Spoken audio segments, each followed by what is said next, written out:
आप ये तस्वीर देखिए, बहुत सारे लोग इनको जानते होंगे, बहुत सारे लोग नहीं जानते होंगे, लेकिन मैं इतना जानता हूँ कि आप लोग नहीं जानते इसे।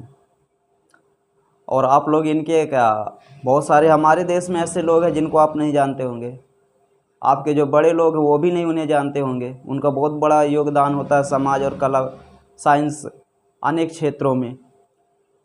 तो मैं आपको बता दूं, ये जो दोनों हैं ना, इनको कहा जाता है चाहत फ़तेह अली ख़ान। आप नाम सुने होंगे राहत फ़तेह अली ख़ान का, लेकिन ये चाहत फ़तेह अली ख़ान है। जिस तरह राहत फ़तेह अली ख़ान भारत के नहीं थे, ये पाकिस्तान के थे, तो वैसे ये भी हमारे जो पड़ोसी मुल्क है पाकिस्तान, इसके ये भी रहने वाले हैं चाहत फ़तेह अली ख़ान। लेकिन बताया जाता है कि पाकिस्तान कॉपी करने में बहुत आगे है। कॉपी का मतलब ये होता है नकल करने में। हमारा देश तो बदनाम ही हो गया दुनिया में कि भारत नकलची है, लेकिन हमसे 4 कदम आगे हमारा पड़ोसी मुल्क पाकिस्तान गया।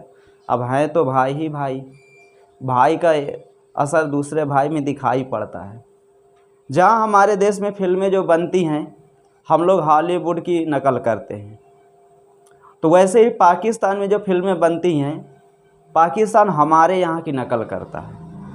लेकिन हमने कभी गानों में किसी की नकल नहीं की। हमारे देश में बहुत सारे ऐसे गीतकार हुए जो बढ़िया बढ़िया गीत लिख के चले गए हैं, और वर्तमान में जो गीतकार गीत लिख रहे हैं उनमें तो खैर कोई ख़ास दम नहीं है। लेकिन पहले के गीतकार आनंद बख्शी साहब, अनजान साहब, समीर साहब, वो एक नंबर के गीतकार थे। वो किसी की नकल नहीं करते थे, या किसी को जो पहले लिखा हुआ है उसकी चोरी नहीं करते थे।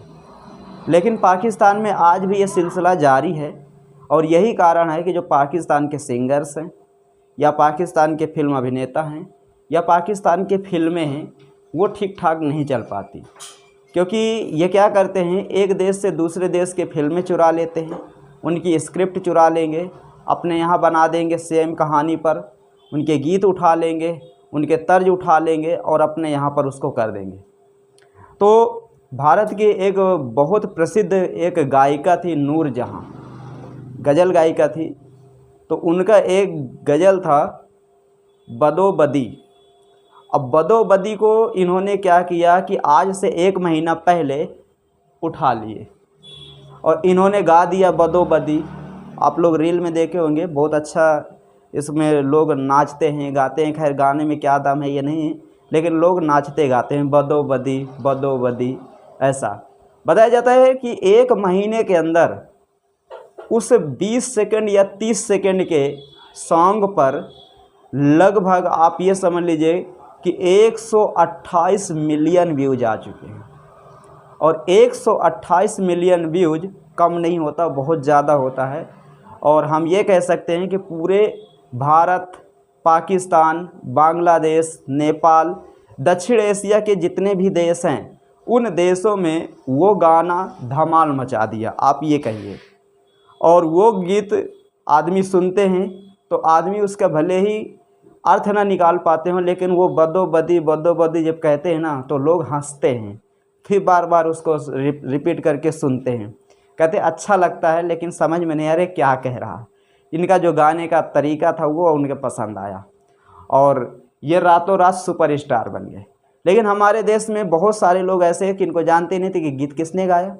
लेकिन जब कल यूट्यूब ने उस बदो बदी गीत को डिलीट कर दिया, तब पूरे देश में, या हम ये कह सकते हैं कि पूरे दक्षिण एशिया के जितने भी देश हैं उनमें खलबली मच गई कि आखिरकार इस गीत को यूट्यूब ने क्यों डिलीट किया।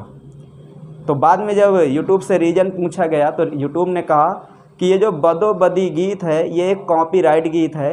एक गज़ल थी नूरजहाँ की, उसकी इन्होंने कॉपी किया था, और इस बदो बदी गीत के जो राइट्स थे ये नूरजहाँ के नाम थे। तो नूरजहाँ के इस गीत को इन्होंने क्या किया, कॉपी किया, और कॉपी करके गा दिया। तो यूट्यूब ने सीधा कॉपीराइट का क्लेम लगा करके इस गीत को यूट्यूब से डिलीट कर दिया। अब आप समझ सकते हैं कि इनको कितना ज़्यादा नुकसान लगा होगा।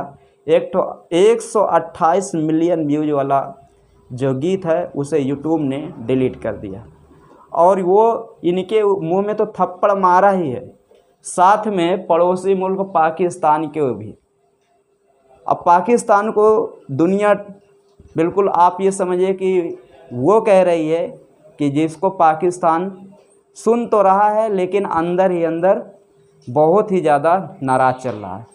बताया जा रहा है कि पाकिस्तान के जो आला अधिकारी हैं, क्योंकि अब पाकिस्तान की इज्जत का सवाल आ गया, क्योंकि ये कोई साधारण सिंगर नहीं है, पाकिस्तान के बहुत अच्छे फेमस सिंगर हैं। तो हम ये कह सकते हैं कि पाकिस्तान के ये राष्ट्रीय स्तर के सिंगर हैं और अंतर्राष्ट्रीय पहचान अब हो गई है इनकी, सब कुछ हो गया है। तो पाकिस्तान ने भी कहा है कि चलो अब दोबारा हम किसी गीत की चोरी नहीं करेंगे, विशेष करके भारत के गीतों की। और पूरा पाकिस्तान भारत से ही चल रहा है। ये लोग हमारी हर चीज़ चोरी करते हैं, क्या नहीं करते चोरी।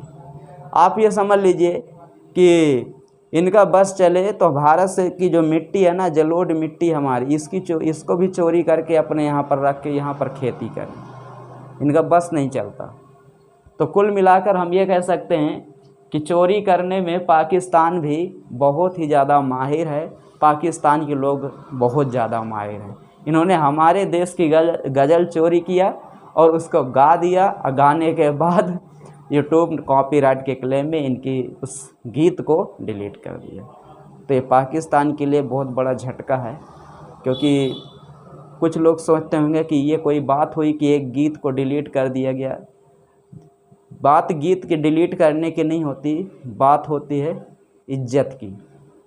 क्योंकि ये गीत केवल उस देश में नहीं वायरल हुआ था, ये गीत पूरे दक्षिण एशिया के देशों में वायरल हुआ था।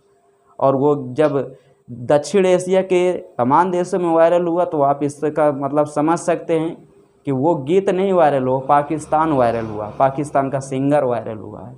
और पाकिस्तान और उसके सिंगर के ऊपर चोरी का इल्ज़ाम लगा करके उस गीत को डिलीट किया गया है। तो कहीं ना कहीं पाकिस्तान के मुंह में एक बहुत बड़ा तमाचा है। बात समझ आई?